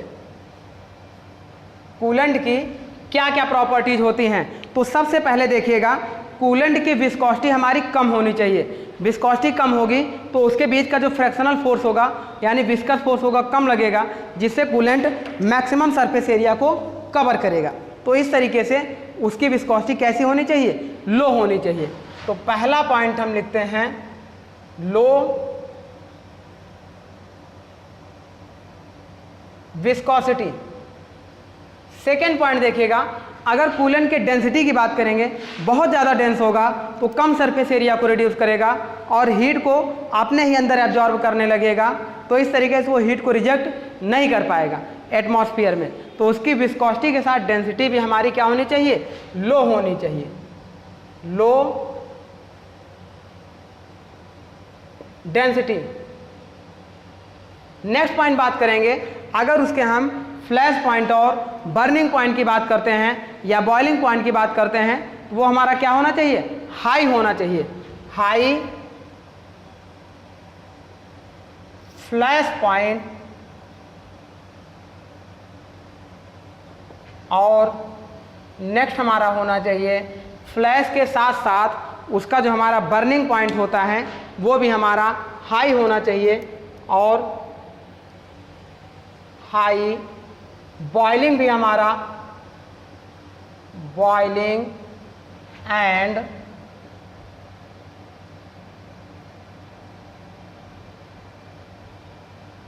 Burning point. इस तरीके से इतनी प्रॉपर्टीज हमारी होती है कूलेंट को यूज करने के लिए। चलिए अब देखिएगा, ये जो कूलेंट हम यूज करते हैं, इतनी प्रॉपर्टीज हमारी बेसिक होनी चाहिए कूलेंट को यूज करने के लिए। अब चलिए थोड़ा सा हम लोग ये देख लेते हैं कि कितने टाइप का हम कूलेंट यूज करते हैं, कूलेंट के टाइप, है ना। इस तरीके से टाइप्स ऑफ कूलेंट हम लोग देख लेते हैं।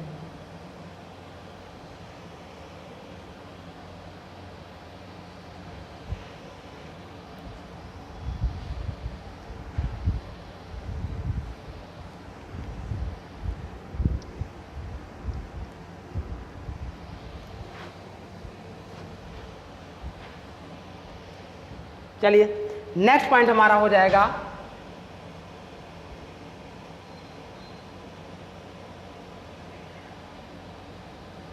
Types of coolant. तो इसमें देखिएगा, जब हम टाइप्स ऑफ कूलेंट की बात करेंगे तो सबसे पहले हम क्या करते हैं, पहले लिखते हैं मिनरल ऑयल,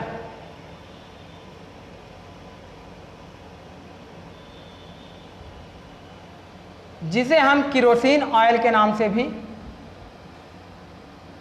जानते हैं। और सेकेंड हम लोग लिखते हैं मिनरल ऑयल के बाद वाटर इमल्सन,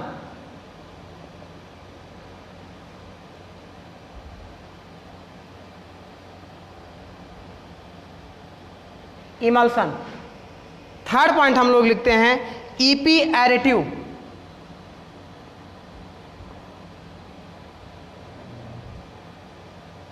ईपी का मतलब होता है एक्सट्रीम प्रेशर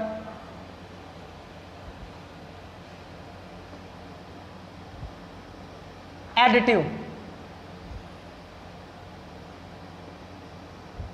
इस तरीके से हमारा होता है।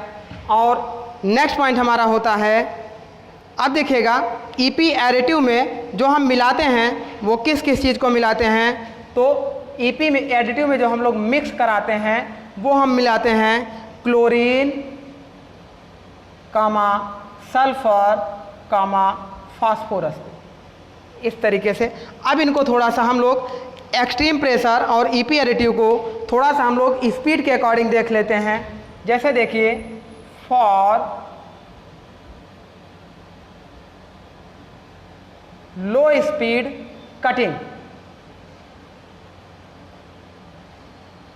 फॉर लो स्पीड कटिंग, तो जब लो स्पीड कटिंग हमारी होगी तो वहाँ पर हम लोग नीट ऑयल और neat oil plus EP additive का यूज करते हैं। और दूसरी बात करेंगे, ये सेकेंड पॉइंट हमारा था, सेकेंड पॉइंट हमारा फॉर मीडियम कटिंग स्पीड। जब हमारी मीडियम कटिंग स्पीड होगी तो उस समय हम वाटर इमल्सन और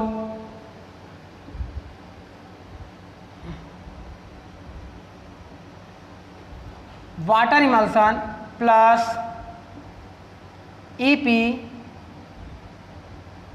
एडिटिव का यूज करते हैं और इसमें वाटर इमल्सन 1:10 के अनुपात में यूज करते हैं। नेक्स्ट पॉइंट हम बात करते हैं फॉर हाई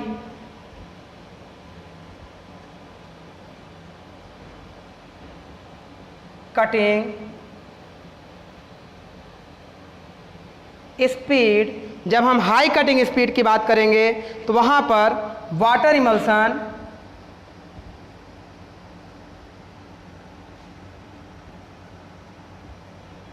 1:100 के अनुपात में प्लस ईपी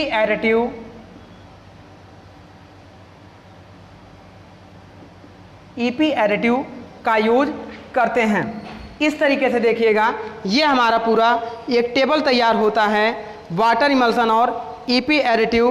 अब क्या करते हैं, इसको देखिए, समझिए ये क्या होता है। देखिए, जब हमने बात किया, पहला मिनरल ऑयल मतलब केरोसिन ऑयल की बात किया, दूसरा हमने वाटर इमल्सन की बात किया। इमल्सन को वाटर के साथ मिक्स कर देते हैं कुछ अनुपात में, जैसे यहाँ पे देखिएगा 1:10 में मिक्स किया है और यहाँ 1:100 में मिक्स किया है।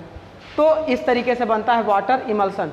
और ईपी एडिटिव क्या होते हैं, जैसे क्लोरीन हो गया, सल्फर हो गया, फास्फोरस हो गया, इसके मिक्सचर को मिक्स करते हैं तो वो हमारा ईपी एडिटिव बनता है। तो इस तरीके से जब ज़्यादा हीट जनरेट होती है वहाँ पर ईपी एडिटिव का यूज करते हैं। तो अब देखिए, ये टेबल ज़रूर याद रख लीजिएगा। लो कटिंग स्पीड के लिए केवल neat oil plus EP additive, neat oil मतलब केरोसिन और ईपी एडिटिव को मिक्स करके यूज कर लेते हैं। और अगर स्पीड मीडियम रखी जाए तो उस समय नीट ऑयल का यूज नहीं करते हैं, वाटर इमल्सन और ईपी एडिटिव का यूज करते हैं। लेकिन वाटर इमल्सन 1:10 के अनुपात में होगा और हाई कटिंग स्पीड होगी तो यही वाटर इमल्सन 1:100 के अनुपात में हो जाएगा प्लस ईपी एडिटिव। अथवा और में हम केवल वाटर इमल्सन का भी यूज कर सकते हैं फॉर हाई कटिंग स्पीड। ये भी याद रखिएगा, वाटर इमल्सन का यूज कर सकते हैं। और जब वाटर इमल्सन यूज होगा तो वो 1:100 के अनुपात में यूज होगा। अच्छा, नोट करके देख लीजिए,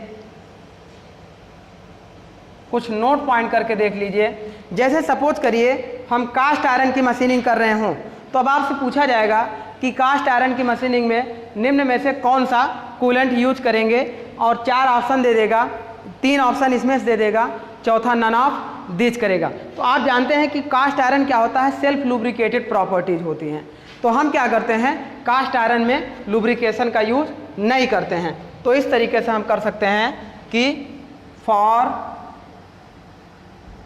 कास्ट आयरन मशीनिंग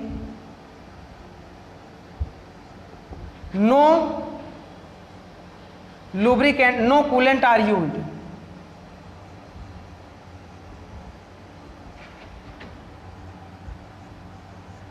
इस तरीके से ये हमारा होता है। दूसरी बात करते हैं, अब अगर हम बात करेंगे एल्यूमिनियम की बात करते हैं, फॉर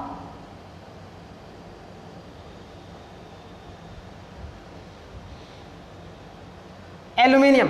अगर हमें एल्यूमिनियम की मशीनिंग करनी हो तो उस समय हम